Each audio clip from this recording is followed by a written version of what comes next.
ആ മുകളിൽ കാണുന്ന തള്ളച്ച് എന്തൊക്കെയോ പിച്ചും പേയും വിളിച്ചു പറയുന്നുണ്ട്. ഒന്ന് കേട്ട് നോക്കി.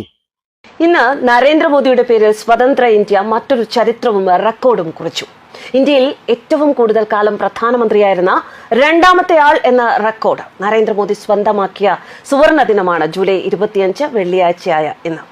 മോദി അല്ല പൊന്നാരമ്മച്ചിയെ, EVI മെഷീനുള്ള കാലം വരെ, അതായത് വോട്ടിംഗ് മെഷീനുള്ള കാലം വരെ ഈ പറഞ്ഞ ആള് തന്നെയായിരിക്കും പ്രധാനമന്ത്രി ആകുക എന്നുള്ള കാര്യം ഈ ഇന്ത്യയിലെ എല്ലാ ജനങ്ങൾക്കും അറിയാം. അതേപോലെ ഉത്തരേന്ത്യയിൽ വിവരവും വിദ്യാഭ്യാസവും ഇല്ലാത്ത കുറെ പൊട്ടന്മാരുള്ള കാലം വരയ്ക്കും ഈ പറഞ്ഞ ആള് തന്നെയായിരിക്കും പ്രധാനമന്ത്രി എന്നുള്ള കാര്യം എല്ലാവർക്കും, ചോറ് തിന്നുന്ന എല്ലാവർക്കും മനസ്സിലാകും. പിന്നെ ചാണകം നിന്നെ പോലുള്ള ചാണക സംഖ്യകൾക്ക് അത് ചിലപ്പോ വലിയ അത്ഭുതമൊക്കെ ആയിട്ട് തോന്നും.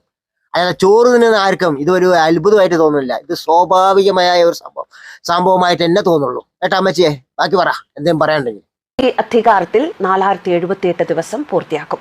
ഇന്ദിരാഗാന്ധിയുടെ പേരിലുണ്ടായിരുന്ന 4077 ദിവസം എന്ന റെക്കോർഡാണ് നരേന്ദ്രമോദി തകർത്തിരിക്കുന്നത്. ഇത് ഈ നൂറ്റാണ്ടിലോ ഇനി വരുന്ന നൂറ്റാണ്ടുകളിലോ ഇന്ത്യ ഭരിക്കുന്ന ആർക്കും ഒരുപക്ഷെ തൊടാൻ പോലും ആകാത്ത റെക്കോർഡായിരിക്കും.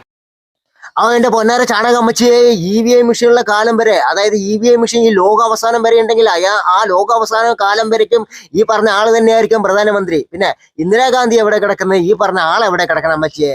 ഇന്ദിരാഗാന്ധിയൊക്കെ ജയിച്ചത് ഈ ബാലറ്റ് പേപ്പറിൽ കൂടെയാണ് ജയിച്ചത്. വോട്ടിട്ട് ബാലറ്റ് പേപ്പറിൽ കൂടെയാണ് ജയിച്ചത്. ആ ബാലറ്റ് പേപ്പർ ആക്കിക്കൊണ്ട് EVI മെഷീൻ മാറ്റിക്കൊണ്ട് ഇയാളെ കൊണ്ട് മത്സരിക്കാൻ പറ. എന്നിട്ട് നമുക്ക് തീരുമാനിക്കാം ഇയാൾ ഇന്ദിരാഗാന്ധിയെക്കാളും വലിയ ആളാണോ എന്നൊക്കെ.